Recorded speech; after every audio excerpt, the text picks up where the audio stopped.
Hey everyone, tonight we're resetting aside the heavy philosophy and diving headfirst into something far greasier, medieval junk food. Yes, even in a world with no fast food chains, zero vending machines, and not a single hot dog cart in sight, people still figured out ways to snack.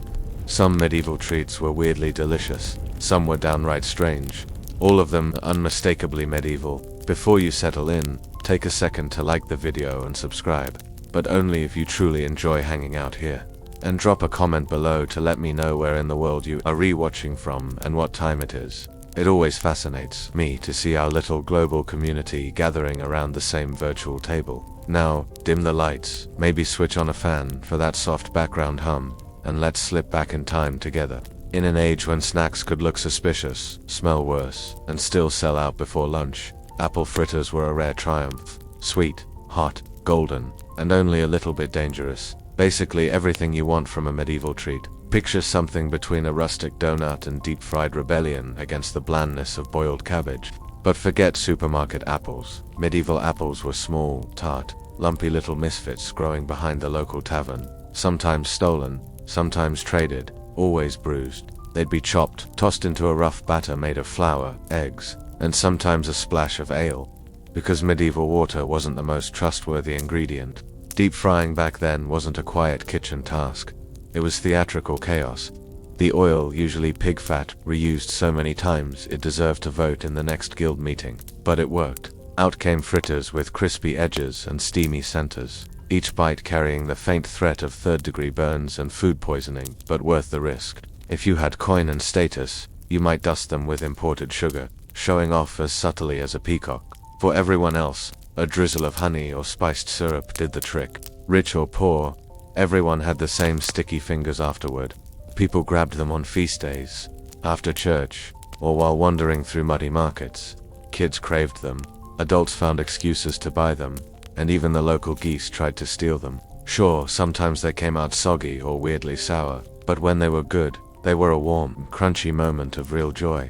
The sort of joy that made surviving medieval life just a bit more bearable. Next up, cheese curds, the surprise rock stars of medieval street corners. Imagine the scene. Market stalls lined with wooden buckets, peddlers shouting over each other, and tucked among salted fish and wilted herbs. Warm, salty, squeaky chunks of curd that barely lasted an hour on the tray. These weren't delicate wheels of aged cheese carefully turned in some noble's cellar. They were the messy, quick byproduct of everyday life. Born when fresh milk met rennet, then cut, salted, and scooped into rough little lumps before anyone could overthink it. In a time before refrigeration, fresh really meant fresh. If curds weren't eaten the same day, they'd sour into something unkind by dawn. But eaten warm, straight from the vat, or lightly fried in animal fat, they were soft, salty, and satisfying in a way boiled turnips could never dream of. Vendors sold them wrapped in scraps of cloth or just dropped straight into a cupped hand. Travelers grabbed them to chew on muddy roads. Children sneaked them before supper and earned scoldings that were half-hearted at best. Salt wasn't just a seasoning, it was a shield, a way to keep spoilage at bay a few hours longer. But still, every bite came with the gamble of medieval street food. Maybe fine, maybe sour, maybe unforgettable in all the wrong ways. They weren't fancy. They didn't carry imported spices or gilded platters, but they were cheap, quick, and undeniably comforting. A moment of warmth and salt that fit into a palm, a pocket, or a hungry afternoon. And as strange as it sounds today, they weren't even considered indulgent, just everyday fuel, the same way a modern worker might grab a greasy paper bag of fries. Simple, immediate, and so good that sometimes the first bite burned your tongue because patience was never part of the recipe. Now, let's talk about medieval pancakes, proof that even centuries before diners and brunch menus, people knew the magic of pouring batter on a hot surface and turning hunger into comfort. These weren't the thick, fluffy stacks drowning in syrup that we imagine today. They were thinner, humbler, almost like rustic crepes, quick to make, quick to eat, and sometimes quick to regret if the batter turned sour. Picture it, an open hearth in the corner of a smoky tavern, or even a roadside stand near the market gate. A vendor ladles batter, flour, eggs, a splash of ale or milk, onto a heated iron griddle blackened by years of fires. The batter hisses as it meets the heat, steam curling into the air, carrying the warm, familiar promise of something that tastes better than boiled cabbage. If you were lucky, or flush with coin, you might sweeten them, a drizzle of honey saved for special days. or a spoonful of jam from berries picked last summer and boiled down until they were closer to candy than fruit. For the rest, the pancakes might stay plain, folded warm into a hand and eaten in a few quick bites before moving on with chores, trade, or gossip. They were food for the now, eaten hot, while the center still held a hint of soft richness, and the edges crisped and browned from the iron. Let them sit too long, and they cooled into leathery reminders that even small joys needed to be seized when they arrived. Children loved them for obvious reasons: warm, sweet, a break from porridge or crusts.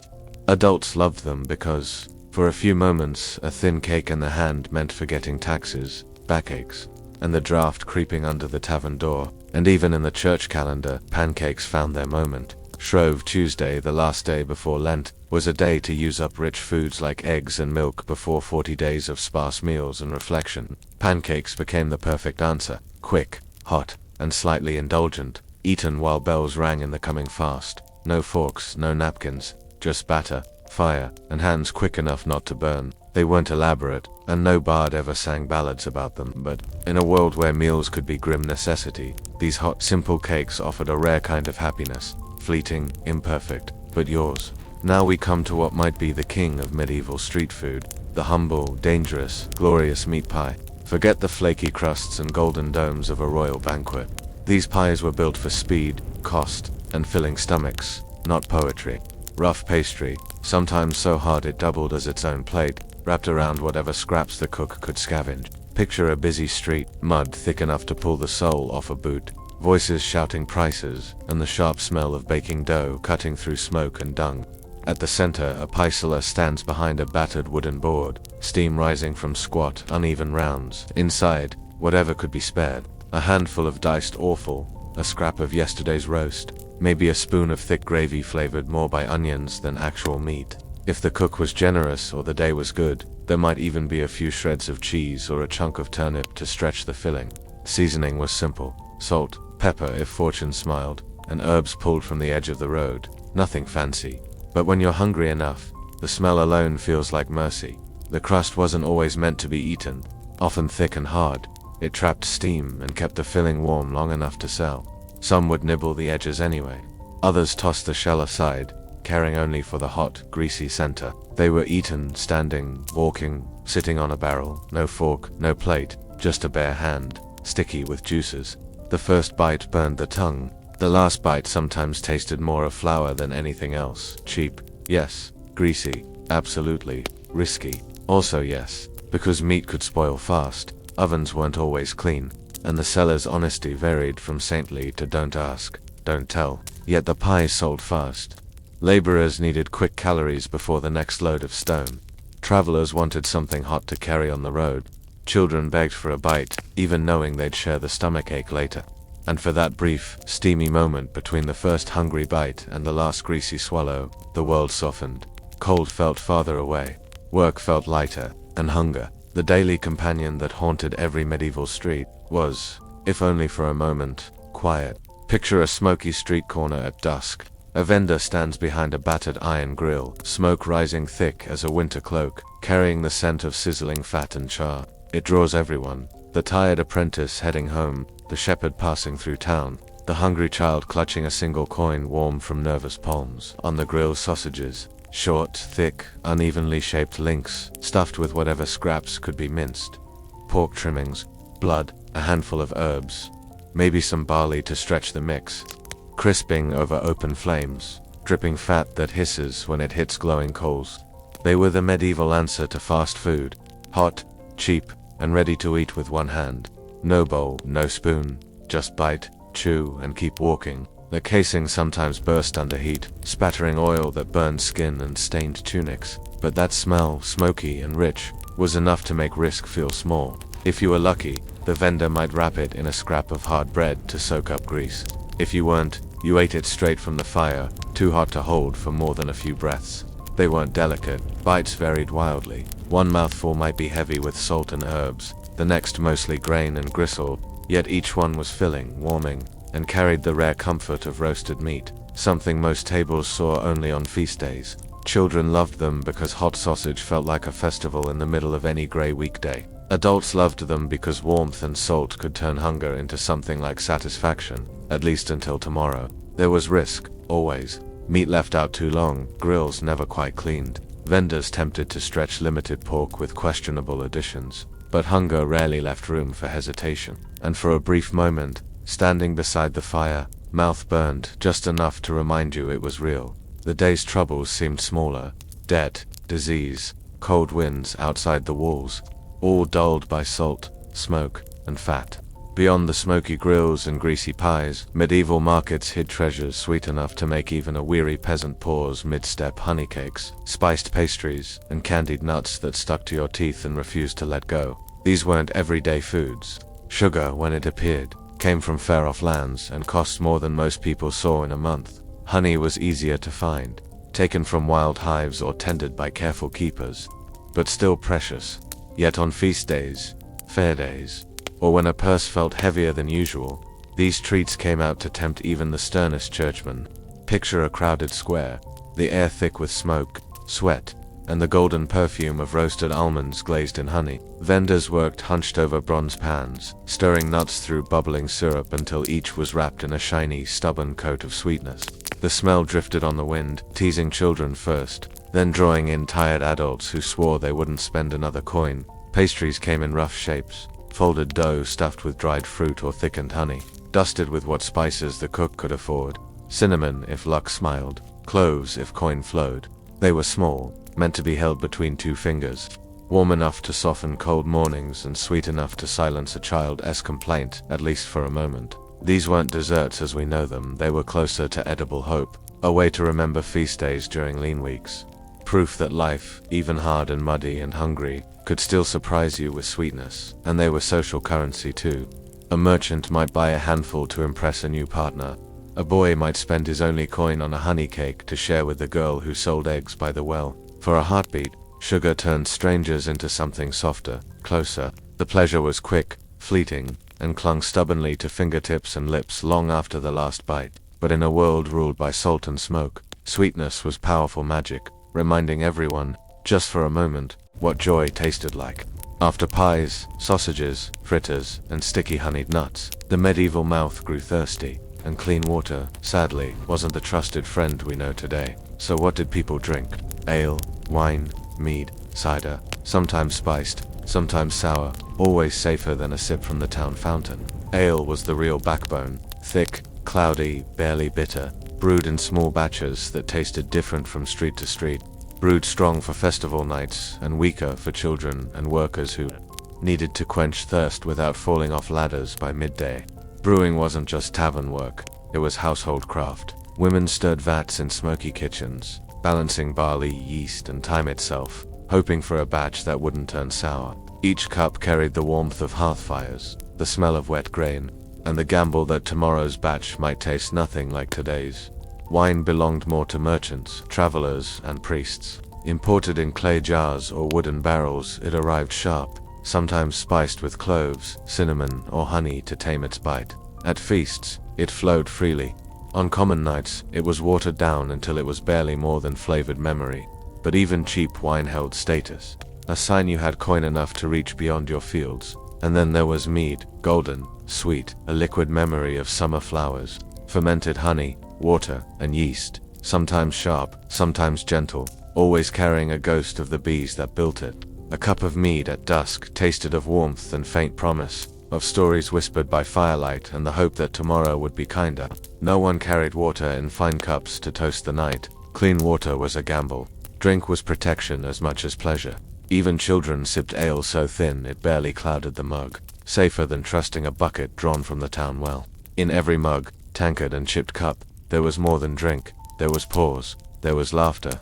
There was a shared moment in a life that offered too few.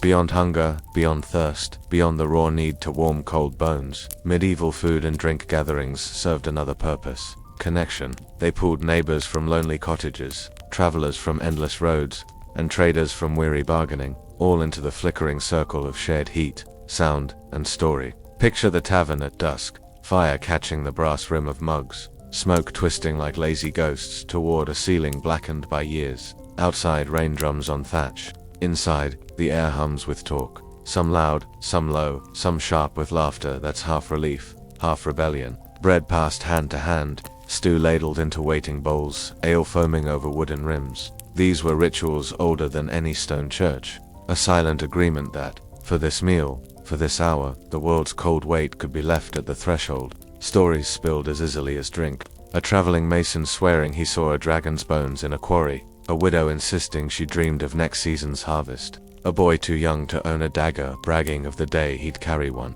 True, exaggerated, invented entirely, it hardly mattered. Each story offered warmth as real as the fire, stitching souls together in a shared tapestry of "I was here, and I felt this too."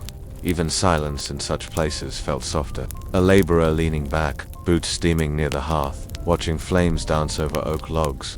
A woman tracing patterns into spilled ale with a fingertip, lost in memory but not alone. Food filled bellies, yes. Ale dulled aches, yes. But more than that, these small gatherings fed something deeper, the need to see and be seen. To laugh into someone else's eyes. To share a curse at muddy roads or cruel lords. To remember even briefly that no one carried life's burden alone. In the morning, the world outside waited unchanged. Debts, hunger, frost on crooked beams. But inside those walls, for an hour or two, people built something unrecorded, yet stubbornly real.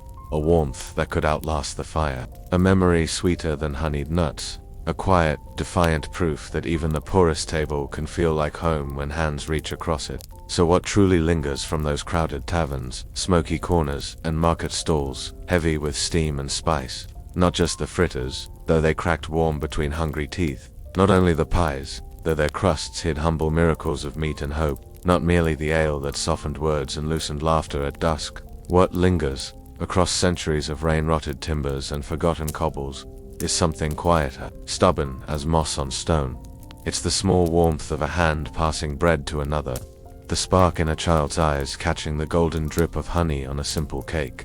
The hush that falls when a bard story turns sad, and rough hands pause mid-bite to listen. It's knowing that, even in a world ruled by frost, debt, and sickness, a mouthful of sweetness or a crust dipped in broth could become defiance. A reminder that life, however heavy, still offered moments worth tasting.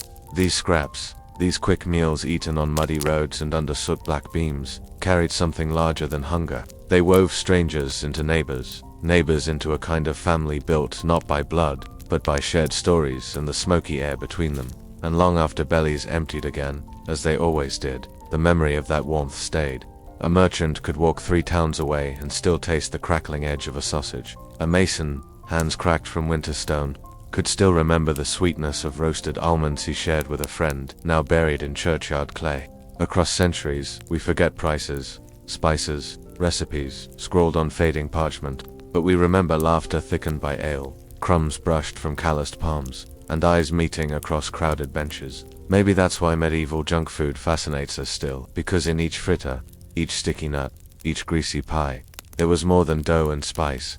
There was proof that even the simplest meal could become a shield against loneliness. A moment when the world, for one bite, felt softer. So tonight, as modern kitchens hum and screens glow cold, imagine the smoke, the noise, the warmth of hands reaching across a rough-hewn table. Imagine sweet and salt on your tongue, laughter so close you feel it in your ribs, and the quiet relief of knowing someone else sees you. And ask yourself, in the end, were they really so different from us?